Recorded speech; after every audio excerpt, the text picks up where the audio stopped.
어쨌든 뭐 경제부총리가 한밤중에 사라지면서 경제적인 문제, 통상 뭐 협상이나 이런 부분에 대해서 또 후폭풍을 걱정하는 또 시각도 분명히 있거든요. 그런 부담감에 대해서 좀 우려하는 목소리도 내부에서 좀 있었습니까?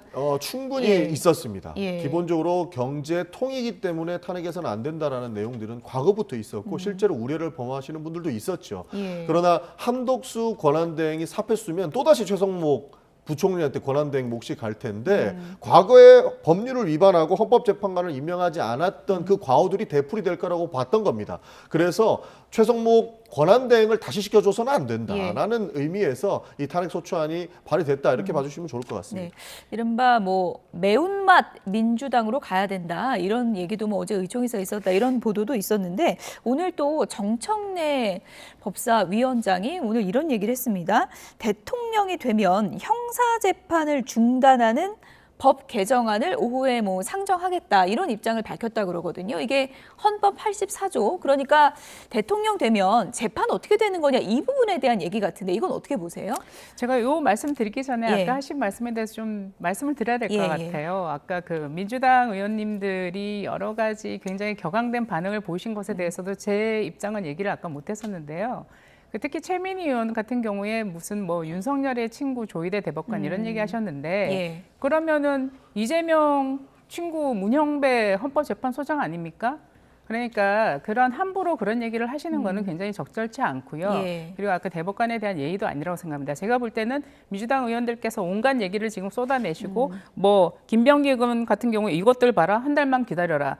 이거는 협박입니다. 이것들 바라는 추후에 지웠다 그럽니다. 네, 그리고 예. 한번 그런데 다 살아 있어요, 그게. 예. 이것들 봐라 한번 지우고 나중에 한 달만 기다려라 그 다음에 지웠어요, 예. 이분이. 이런 얘기들은 뭐냐면 기본적으로 민주당에서 집권을 하게 될 경우에 어떤 식으로 국정을 운영하겠다. 여야 관계를 어떤 식으로 끌고 가겠다. 그리고 사법부에 대해서 지금까지 사법 쿠데타에 money 했던 거에 대해서 사법부에 대해서 어떠한 입장을 견지하겠다는 사실상 맛배기를 보여주는 거라고 생각합니다. 예. 정치 보복을 하겠다는 것, 사법부에 대해서건 타 정당에 대해서는 정치 보복을 강하게 하겠다는 의지를 저는 드러내는 거라고 보고요. 오늘 아주 특이한 일도 있었어요. 민주연구원 부원장이라는 분이 보니까 박진영 민주연구원 부원장이라는 분이 상권 분립 막을 내려야 하는 순간이 왔다. 그러니까 제가 볼 때는 이재명 그 후보께서 대법원의 유죄 취지의 파기환송이 그 결론이 나고부터 저는 민주당 전체가 집단적으로 조금 이성을 잃고 있는 것 같아요. 그리고 서로 뭐 충성 경쟁하듯이 그런 그 무지막지한 말씀들을 내뱉고 있는 것 같습니다. 예. 그래서 이런 것들은 지금 과정에서 정치 과정이나 선거 과정에서 뭐 예. 전혀 뭐 민주당에 도움되지 않을 거라고 보고요. 그리고 그렇게 무리하게 야반 탄핵이라는 말이 나왔어요 어젯밤에. 하도 갑작스럽게 탄핵을 추진해서 예. 뭐 옛날부터 빌드업 해오신 거라고 했는데 그거 다시 법사위로 본회의에 상정하려다가 법사위로 갑자기 회부시켜서 시간 끌게 한 거 예. 아닙니까? 그러다가 어제 타이밍 잡은 거예요. 갑작스럽게. 그렇게 준비된 거였다면 법사위에 미리미리 날짜 잡고 통과해야지 본회의 열기 직전에 법사위 열어가지고 예. 그렇게 기습적으로 통과시킵니까? 말이 안 되고요. 잠시만요. 그렇게 예, 위헌적이라고 예. 주장하시면 줄여주시죠. 진작에 예. 탄핵했어야지 왜 어젯밤에. 짧게 한 짧게만 말씀만 드리면 저는 예. 이런 식으로 국회를 폭주하듯이 몰아가는 것은 거의 광란의 저는 입법 30초 폭주라고 드리겠습니다. 생각합니다. 예. 30초면 짧게 하겠습니다. 예. 지금 뭐 대법원을 모욕한다, 대법원 비판해서 비판하면 안 된다라고 국민의힘이 계속 주장하는데요. 과거에 헌법재판관 모욕은 국민의힘에서 다 했습니다.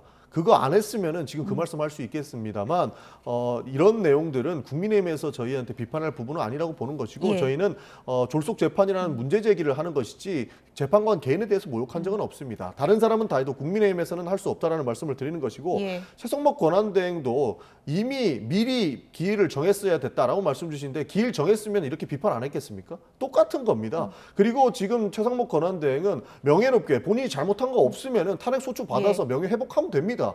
그런데 저희가 봤을 때는 캥기니까 사퇴하고 도망간 것 아닌가 하고 생각할 수밖에 없는 이 것이죠. 논쟁은 여기까지 듣겠고요. 제가 조금 전에 서 의원님께 질문 드렸던 부분이요.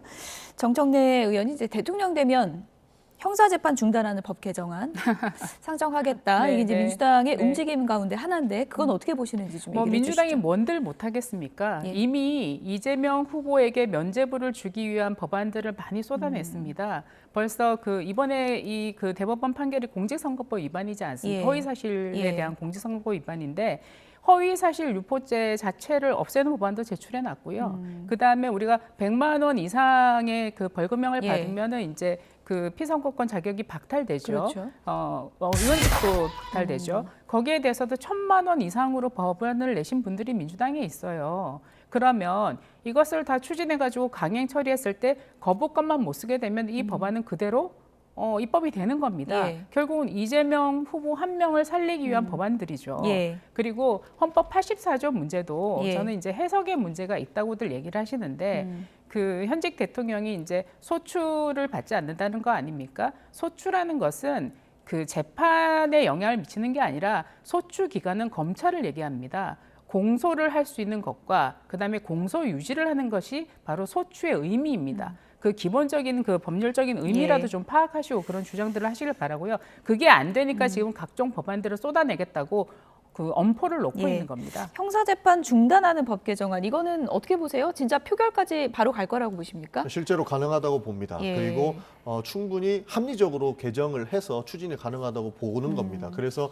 여러 국민들이 우려하시는 부분들은 충분히 빼고 갈 수 있다는 말씀을 먼저 드리는 것입니다. 왜 이런 법안까지 준비하느냐, 너무 무리한 것 아니냐라고 하는 비판 달게 받겠습니다. 그러나 굉장히 지금 상황이 비정상이다라는 말씀을 드리고 싶습니다. 기본적으로 윤석열 파면 정권이 들어선 이후에는 굉장히 그 사법의 칼날 그리고 행정의 칼날들이 정적을 제거하기 위해서 모든 수단과 방법을 동원하지 않는다라는 거 느꼈고, 기본적으로 초엘리트들이 이재명 하나 막아보고자 하는 노력들이 너무나도 잘 보입니다. 그래서 여러 가지 뭐 소추에 대한 내용, 뭐 단어에 대한 논란들이 있지 않습니까? 그런 것들을 정리하고 가기 위한 그런 방안이다라고 보이는 겁니다. 그래서 논란이 될 수 있는 부분은 최소화하겠지만 예. 충분히 명확하게 정리하고 갈 필요는 있다라고 하는 측면에서 저희는 발의를 하는 거라고 봐주시면 좋을 것 같습니다.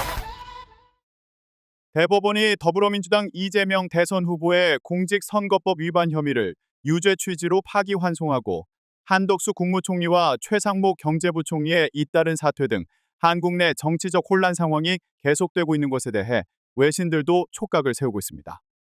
미국 워싱턴 포스트는 현지 시간 1일 한국의 대선 레이스가 투표를 5주도 남기지 않은 이날 거꾸로 뒤집혔다고 평가했습니다. 이 신문은 선두주자가 선거법 위반 혐의와 관련해 새로 재판을 받으라는 명령이 내려졌고 대선판에 뛰어들 것이란 추측이 제기되던 한덕수 대통령 권한대행은 사퇴했다고 현 상황을 소개했습니다. AFP통신도 한국의 정치적 혼돈이 내달 조기 선거를 앞두고 내려진 대선 선두주자에 대한 선거법 위반 혐의 관련 재심 명령과 핵심 정부 인사 2명의 사퇴로 더욱 깊어지고 있다고 적었습니다. 로이터 통신은 한국 대선 경쟁이 법원 판결과 사퇴로 뒤흔들리고 있다는 제목의 기사에서 대법원의 파기환송 결정으로 이 후보의 입후보 자격이 위협받을 수 있다고 전망했습니다. 그러면서 한국은 지난해 12월 윤석열 전 대통령에 대한 탄핵 소추 이래 여러 권한대행이 돌아가며 이끌어왔고, 이는 미국의 관세라는 험한 바다를 헤쳐나가려는 아시아 4위 경제국의 노력을 방해해왔다고 최근의 상황을 설명했습니다. 블룸버그 통신은 한덕수 대통령 권한대행 국무총리가 사퇴한 데 이어 민주당의 탄핵소추 움직임에 최상목 경제부총리마저 사표를 낸 데 대해 이 나라의 정치 위기를 깊게 만드는 또 다른 충격적 전개라고 평가했습니다. 그러면서 최 부총리는 이를 한 총리가 사퇴하면서 같은 날 자정을기의 권한을 이양받을 예정이었으나 이를 2시간도 남겨두지 않은 상황에서 역시 사퇴했다고 전했습니다. 글쎄, 제가 생각했던 것과 전혀 다른 방향의 판결인데, 중요한 것은 법도 국민의 합의인 것이고 결국 국민의 뜻이 가장 중요하다, 이 말씀을 드리겠습니다. 정치적 경쟁자들 입장에서는 뭐 온갖 상상과 또 기대를 하겠지만 정치는 결국 국민이 하는 것입니다. 국민의 뜻을 따라야 되겠죠. 네, 국민의 뜻이 가장 중요하다 이렇게 말했네요. 국민의 뜻보다도요. 저는 이재명 후보가 2016년에 본인 그 트위터에 썼던 글 재미있어서 한번 찾아봤는데, 그 법에 대한 해석은 범죄 혐의자가 하는 것이 아니라 판검사가 하는 것입니다. 쯧쯧이라는 글을 한번 쓴 적이 있더라고요. 예. 지금 법에 대한 판단을 그래서 판사인 대법원에서 한 겁니다. 지금 국민의 뜻을 묻기 전에 본인 스스로 자신이 공직자로서 그 출마할 수 있는 자격이 있는가에 대해서 판단해 볼 필요가 있다고 생각하는데 그 이유는 오늘 판결문 잘 보셨을 겁니다. 사실 지난 4월 4일에 있었던 윤석열 전 대통령에 대한 탄핵소추 판결문을 통해서 윤석열 전 대통령을 지지했던 사람도 판결문을 읽고 나서 탄핵이 불가피했다라는 현실을 자각했을 겁니다. 이번 판결문 보면요. 준엄하게 꾸짖고 있는 거예요. 이 2심 판결이 법리 적용을 제대로 하지 못했다는 것, 또 이재명 후보가 지금 후보로 나선 것에 대해서 법률적인 흠결이 있다는 점을 명확하게 지적하고 있는 겁니다. 그런 측면에서 이재명 스스로 한번 되돌아볼 시점이라는 생각을 갖고 있죠. 예, 이재명 후보가 결론을 듣고 나서 생각과 다른 판결이라고 이야기를 했었는데 앞서서는 뭐 법대로 하겠지요 이런 답변을 했었단 말이죠. 좀 초연한 모습을 보였다고 생각하는데 상고 기각으로 무죄를 예상했을까요? 아무래도 갑작스럽게 사실 오늘 뭐 판결이 난다는 이야기를 들었을 때는 이렇게 빨리? 어떻게 그렇게 할 수가 있지? 전원합의체 9일 만에? 이런 생각들을 하다 보면은 결론이 바뀌지 않기 때문에 빠른 결정이 된 것이다라고 예측할 가능성이 높았었던 것이죠. 그래서 저희는 긍정적인 결과를 기대했었는데 예상치 못하게 이런 결과가 나와서 아마 민주당도 곤혹스러운 것은 사실인 상황입니다.